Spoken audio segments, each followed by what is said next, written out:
ഇപ്പോൾ ഞാനൊരു ട്രേഡിങ് നടത്തുന്നതാണ്. ഇപ്പം ഞാനൊരു സോപ്പ് മാനുഫാക്ചർ ചെയ്യുന്നുണ്ടെങ്കിൽ ഞാൻ മാനുഫാക്ചറാണ്. ഞാൻ വേറൊരു മാനുഫാക്ചേഴ്സിൻ്റെ എടുത്തിട്ട് ഡിസ്ട്രിബ്യൂഷൻ മാത്രം ചെയ്യണമെങ്കിൽ ഞാൻ ഡിസ്ട്രിബ്യൂട്ടറാണ്. ഞാനൊരു സർവീസ് സെക്ടർ നടത്താണ്. ഇപ്പം ഞാൻ സാറിനെയൊക്കെ പോലെ പഠിപ്പിക്കുന്ന അല്ലെങ്കിൽ അങ്ങനെ ഒരു മീഡിയ സർവീസ് കൊടുക്കുന്ന സർവീസാണ്. ഇതെല്ലാം MSMEയിൽ പെടുന്നതാണോ? അതെ, 3 കാറ്റഗറി ഉണ്ട്. നേരത്തെ പ്രൊഡക്ഷൻ യൂണിറ്റിന് വേണ്ടി മാത്രമായിരുന്നു ഫോക്കസ് ചെയ്തിരുന്നത്.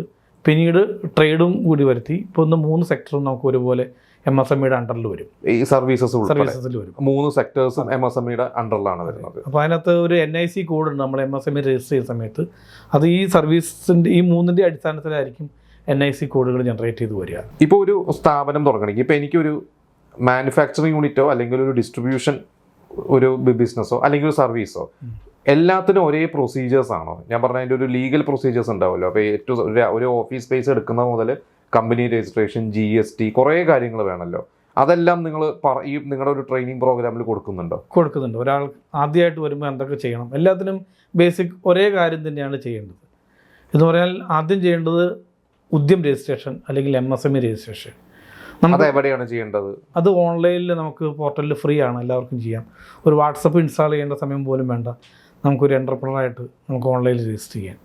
നമുക്കെല്ലാം ആധാറുണ്ട്. നമ്മൾ എന്നൊരു ഐഡൻറ്റിറ്റി നമ്മുടെ ഇൻഡിവിജ്വൽ ഐഡൻറ്റിറ്റിയാണ്.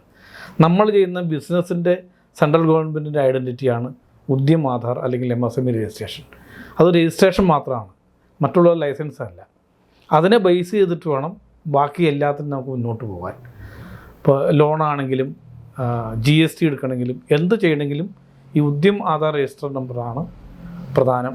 അതിലെന്താണ് രജിസ്റ്റർ ചെയ്യുന്നത്? ഇപ്പോൾ ഈ പറഞ്ഞ ഉദ്യം അതിൽ വേണ്ടത് നമ്മളുടെ ഒരു പ്രൊപ്പറേറ്റർ ഒരു പേരുണ്ടാവും, ബിസിനസ് നെയിം. അതായത് നമ്മുടെ പേരാണോ, വ്യക്തിയുടെ പേരാണോ, അതൊരു സ്ഥാപനത്തിന്റെ പേര്? അത് എന്തും ആവാം.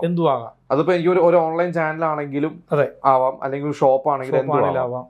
ഒരു ബിസിനസ് പേര് അത് ഞാൻ കണ്ടുപിടിക്കുന്ന ഒരു പേരാണ്. ഞാൻ സെലക്ട് ചെയ്യുന്ന ഒരു പേര് വെച്ചിട്ട് രജിസ്റ്റർ ചെയ്യണം. അത് നമ്മുടെ ബ്രാൻഡിങ്ങിന് വേണ്ടി ഉപയോഗിക്കുന്ന ഒരു പേര്. അതാണ് പ്രധാനമായിട്ട് വേണ്ടത്. പിന്നീട് അത് വേണ്ടത് നമുക്ക് നമ്മുടെ ആധാർ അഡ്രസ്സ്, പാൻ ഡീറ്റെയിൽസ് വേണം. ഈ പറഞ്ഞ പ്രൊപ്പറേറ്റർ നിലവിലുള്ള ഏതെങ്കിലും ഒരു ബാങ്ക് അക്കൗണ്ട് ഡീറ്റെയിൽസ് വേണം. ഇത് 3 മതി. പിന്നെ നമുക്ക് വേണ്ടത് ഏത് യൂണിറ്റാണ് നമ്മൾ തുടങ്ങുന്നത്, സർവീസാണോ, പ്രൊഡക്ഷനാണോ, അതോ ട്രേഡാണോ, അതിൻ്റെ സെലക്ഷനാണ് അടുത്തത്.